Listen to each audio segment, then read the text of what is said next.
रामकेश मीणा, सहायक आचार्य हिंदी, बीए पाठ प्रथम के प्रथम प्रश्न पत्र अर्थात पेपर फर्स्ट में सभी विद्यार्थियों का स्वागत करता हूं।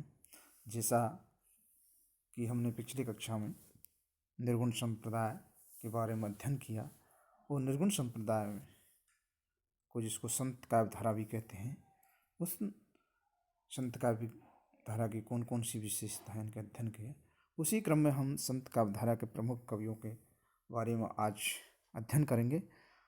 संत काव्यधारा के धारा में आने वाले जो मुख्य जो कवि हैं उनको संक्षिप्त रूप में हम अध्ययन करेंगे।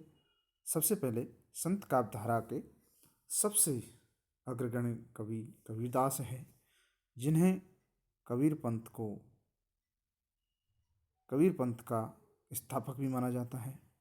कबीर हिंदी के सबसे महत्वपूर्ण कवियों में हैं, जिनको लेकर आज भी नई नई खोजें हो रही हैं और इनका विस्तृत जो परिचय हम आगे अध्ययन करेंगे। उससे पहले कबीर परंपरा में, संत काव्य परंपरा में जो अन्य जो कवि हैं उनका हम अध्ययन करेंगे। सबसे पहले है संत धर्मदास। संत धर्मदास महात्मा कबीर के शिष्य थे तथा कबीर की इन पर विशेष कृपा थी। माना जाता है कि पहल कबीर की वाणी का संकलन धर्मदास ने किया था।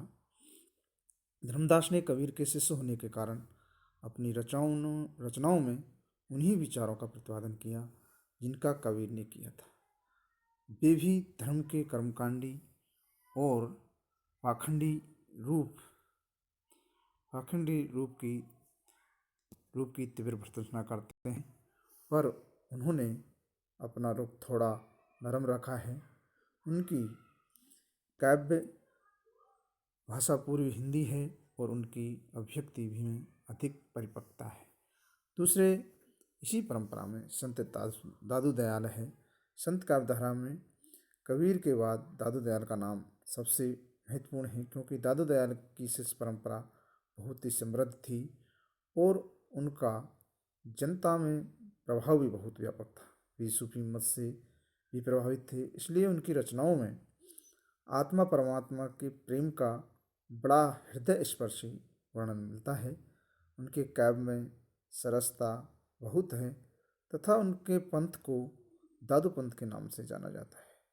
उनका काव्य प्रमुख रूप से ब्रज भाषा में है, पर उसमें राजस्थानी, गुजराती, पंजाबी आदि भाषाओं के शब्द मिल जाते हैं, क्योंकि दादू भी घुमक्कड़ थे और उनकी रचनाओं में तन्मयता विशेष गुण है। इसी परंपरा में दूसरे जो कवि थे वो है सुंदरदास। दादू दयाल के शिष्य सुंदरदास बहुत ही शिक्षित व्यक्ति थे। सुंदर विलास नामक इनकी रचना बहुत प्रसिद्ध है। उनकी रचनाओं में भक्ति, नीति, ज्ञान, विषयक भावों की अभिव्यक्ति मिलती है। शिक्षित होने के कारण उनकी कविता में छंदों तथा भाषा का लालित्य मिलता है। उनकी संपूर्ण रचनाएं सुंदर ग्रंथावली के रूप में प्रकाशित हो चुकी है और वे संत कवियों में एक महत्वपूर्ण कवि है। और इसी परंपरा में दूसरे जो संत कवि हैं वो हैं मलुकदास, ज्ञानबोध और रतन खान। रचनाओं के रचनाकार संत मलुकदास ने अपनी कविता में वैराग्य, नीति, आत्मदर्शन, निर्गुण शक्ति को अभिव्यक्ति मिली है और संत मलुकदास की कविता बहुत ही सहज और सुव्यवस्थित है। इनके अतिरिक्त संत कवियों में संत रविदास, जिसको रैदास भी कहते हैं, संत रज्जब, सहजोबाई, धन्ना आदि के नाम उल्लेखनीय हैं। इन संत कवियों के बारे में एक तथ्य और महत्वपूर्ण है, इनमें से अधिकांश निम्न जाति के थे। इससे स्पष्ट है कि भक्ति आंदोलन ने जाति व्यवस्था की रूढ़ि को तोड़ने का प्रयास किया था और इस प्रकार संत काव्यधारा के प्रमुख कवि थे, जिनमें संत काव्यधारा को महत्वपूर्ण जो योगदान था वो था कबीरदास का। तो सबसे पहले हम कबीरदास के बारे में अध्ययन करेंगे, विस्तृत रूप से अध्ययन करेंगे। कबीर ज्ञानवार्गी शाखा के सरप्रमुख और प्रतिनिधि महाकवि के रूप में विख्यात है। उनका जन्म कितना ही विवादास्पद क्यों न हो, ये निश्चित है कि उनका भरण पोषण मुस्लिम परिवार में हुआ था। अतः इन्हें मुसलमान भक्त कवि के रूप में भी स्वीकार किया जा सकता है। ये रामानंद के शिष्य थे। बचपन से ही इन पर हिंदी धर्म के संस्कारों और भावों का पूर्ण प्रभाव था। उनकी स्वीकारोक्ति भी है कि काशी में हम प्रकट भए हैं रामानंद चेताए। कबीर हिंदू मुस्लिम दोनों को एक ही पिता की संतान स्वीकार करते थे और इसी से उन्होंने इसमें कोई भेद नहीं किया। उनकी कविता का जीवन प्रमाण है। कबीर आत्मिक उपासना और मन की पूजा पर विश्वास करते थे। अतः मंदिर और मस्जिदों में पूजा करने की भावनाओं को उन्होंने हे और तिरस्कार की दृष्टि से देखा है।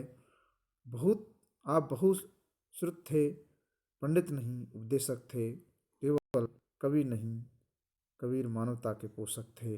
मध्यकाल के क्रांति पुरुष होने के कारण इन्होंने समाज के भीतर और बाहरी दोनों पक्षों को अपने आक्रमण का निशाना बनाया। उन्होंने देखा कि व्रत, रोजा, नमाज आदि विधि विधानों के कारण हिंदू और मुसलमान आपस में लड़ते रहते हैं, झगड़ते रहते हैं। इसी से कबीर ने धर्मों के बाहरी विधि विधानों का कड़े शब्दों में खंडन भी किया है। उनका एक जगह कथन मिलता है कि पत्थर पूज हर मिली तो मैं पूजू पहाड़, ताते ये चाकी भली पीस का है संसार।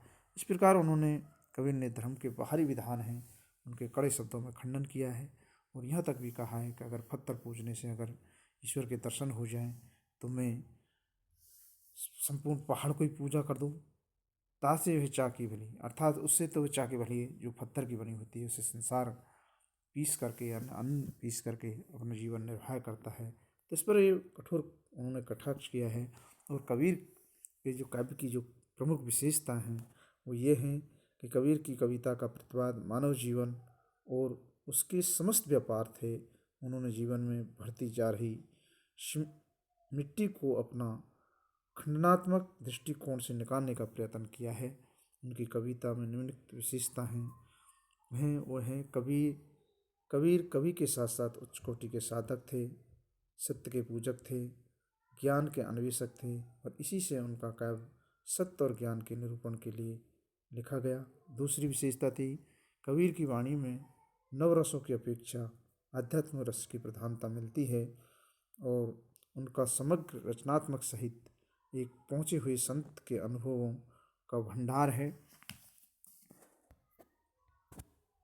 तीसरा है कबीर के समस्त साहित्य में ग्रंथों में जिनकी संख्या 57 तक मानी गई है, सर्वत्र सिद्धांतों और उपदेशों की प्राधान्य है।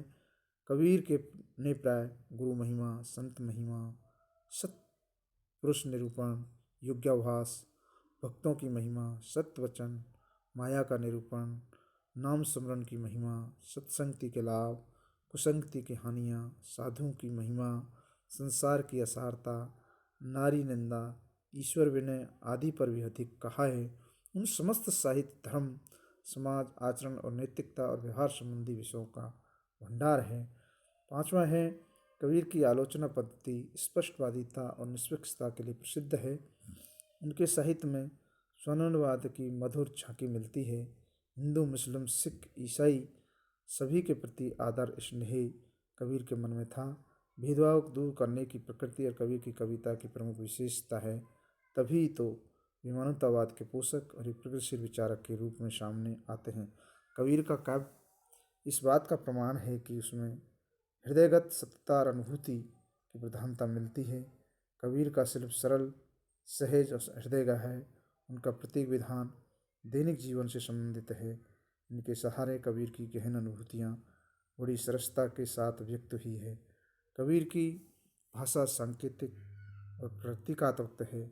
यह प्रेषणीयता और प्रसाद व ओज गुण से संपन्न है।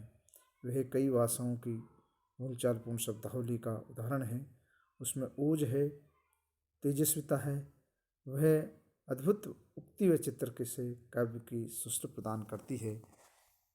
10वां है कबीर ने अलंकारों को प्रयत्नपूर्वक नहीं सजाया, अपितु अनायास ही बड़े बड़े और सुंदर रूपकों, यमकों श्लेषों उपमा उत्प्रेक्षाओं की सृष्टि की गई है। फलतः काव्य व्यवहारिक और आकर्षक बन गया है। और अंतिम विशेषता है, सबसे बड़ी विशेषता है, कबीर अपने युग के प्रतिनिधि कवि थे, अतः उनका कला पक्ष भले ही शिथिल हो किंतु उसकी भाव योजना बहुत ही उत्कृष्ट है। और इस प्रकार जो संत काव्यधारा है उसमें प्रमुख कवि कबीरदास है और उसकी परंपरा में संत धर्मदास, संत दादूदयाल, सुंदरदास, मलुकदास, ये तो प्रमुख कवि थे ही थे। इसके अतिरिक्त भी संत रविदास, जिसको रैदास भी कहते हैं, संत रज्जब, सहजोबाई, धन्ना आदि के नाम उल्लेखनीय हैं। लेकिन संपूर्ण साहित्य में जो संत काव्य है उसमें कबीरदास ही प्रमुख हैं।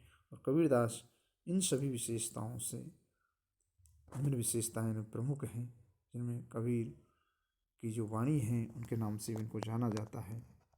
थैंक यू, धन्यवाद।